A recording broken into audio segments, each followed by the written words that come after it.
అందరు డిఫరెంట్ వాళ్ళతో చేశాను అంటే ఎక్స్పీరియన్స్ బాగుంటుంది అనిపిస్తుంది. బట్ సంపత్ నంది గారు ఏంటంటే చూస్తే అగైన్ హీరోయిన్స్ విషయంలో తమన్నా గారితోనే ఎక్కువ ఫిల్మ్స్ ఉన్నాయి. అంటే వేరే యాక్ట్రెసెస్ కూడా దే ఆర్ విల్లింగ్ కదా ఖచ్చితంగా మీరు నా దగ్గర అన్నారు కూడా, స్టార్ హీరోయిన్స్ కూడా ఇద్దరు అన్నారు ఎందుకు మమ్మల్ని తీసుకోరు no they love my songs అంతే. నాకు వాన లాంటి సాంగ్, జ్వాలారెడ్డి, చూపులతో అనే సాంగ్ ఎవరు కలిసినా ఫస్ట్ అలాంటి సాంగ్స్ ఇష్టం అండి. You would love to do your film అని అంటారు.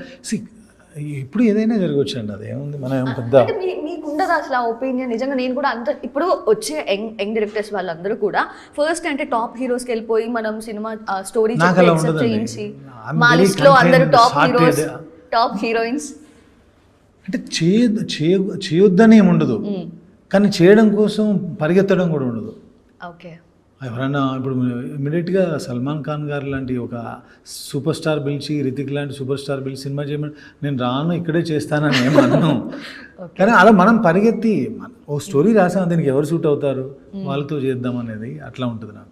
ఓకే, సో ఈ మధ్య మీరు ఆబ్వియస్లీ చూసే ఉంటారు కదా బాలీవుడ్ హీరోస్తో కోలీవుడ్, మాలీవుడ్ అక్కడ కూడా మన వాళ్ళు డిఫరెంట్ లాంగ్వేజెస్ కొలాబరేషన్స్ అని మనం చూస్తున్నాము.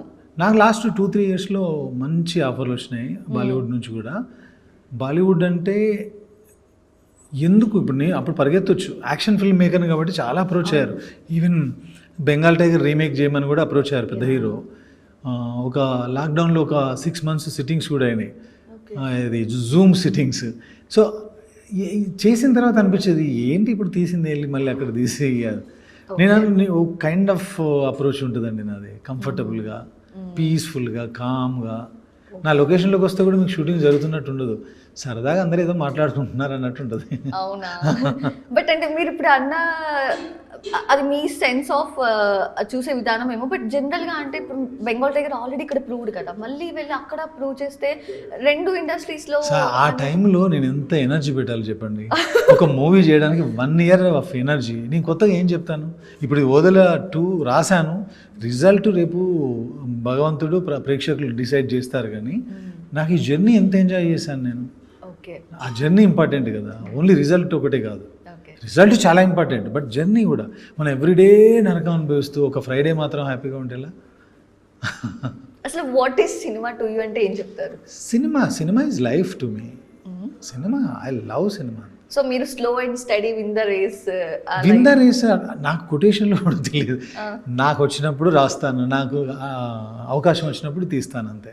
బట్ ఇప్పుడు టూ మచ్ కాంపిటీషన్ ఉంటుంది కదా. కాంపిటీషన్ ఎప్పుడు లేదు చెప్పండి, ఎప్పుడన్నా కాంపిటీషన్ లేకుండా ఫ్రీగా ఉందా గ్రౌండ్?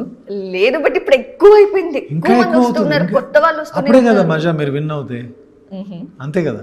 ఓకే, కాంపిటీషన్ ఉన్నప్పుడు విన్ అవుతేనే ఆ థ్రిల్. ఓకే, మనం మన కంటెంట్ జనాలకి నచ్చట్లేదు అన్నప్పుడు ఇంట్లో కూర్చోవడం బెటర్. అందుకే అలా ఉన్నప్పుడే చాలా బాగుంటుంది, హెల్తీగా ఉంటుంది. మంచి స్టోరీస్ పక్క వాళ్ళు చెప్తుంటే మనం 1 year ఇంట్లో కూర్చొని నేర్చుకొని ఇంకో మంచి స్టోరీ చెప్పడంలో ఉండే కిక్కే వేరు.